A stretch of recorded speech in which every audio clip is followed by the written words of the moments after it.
and Sheriff Dorsey's private security company getting paid. So it was just human. They followed him for a while. Patrick Cuffey knew they were there. He started driving into it. Once I got to the scene, I realized it was Patrick Cuffey's house. Not too long ago, Patrick Cuffey was an officer of the law. But from the looks of it, he's traded in his badge for baggies of who knows what.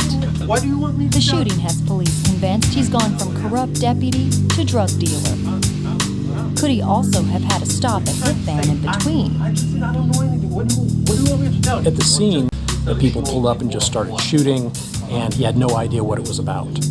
A man gunned down right in front of Cuffey's house? Far from an innocent bystander, police soon learned Cuffey removed one of the guns from the scene and took it inside.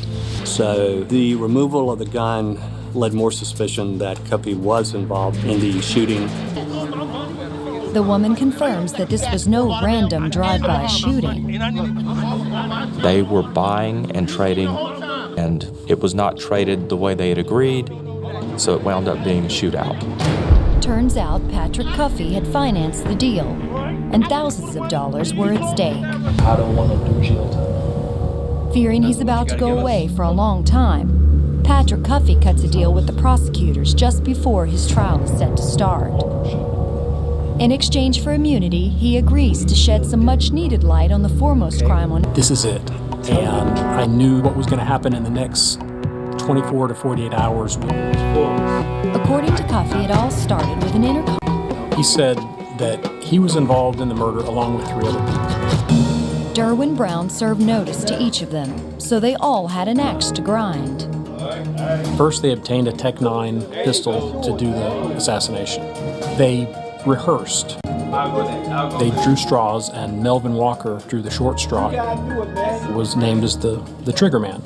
Cuffey's story jives with the evidence, but he has one more detail to add. Was not my idea.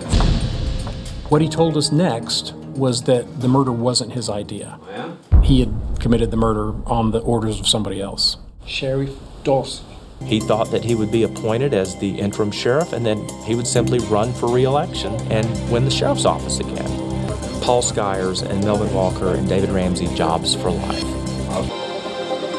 Paul Skyers, the driver that night, also cooperates with investigators in exchange for immunity. 11 months after the murder of Sheriff-elect Derwin Brown, police finally have the names of who was behind the ruthless crime.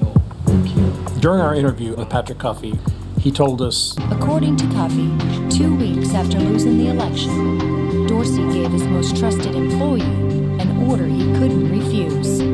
Sidney Dorsey called Patrick Cuffey to his house one night, went out on the porch, and gave him a note that said, That's when Melvin Walker came.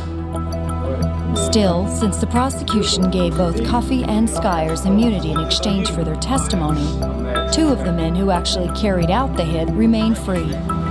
Not even a slap on the wrist for a cold-blooded assassination.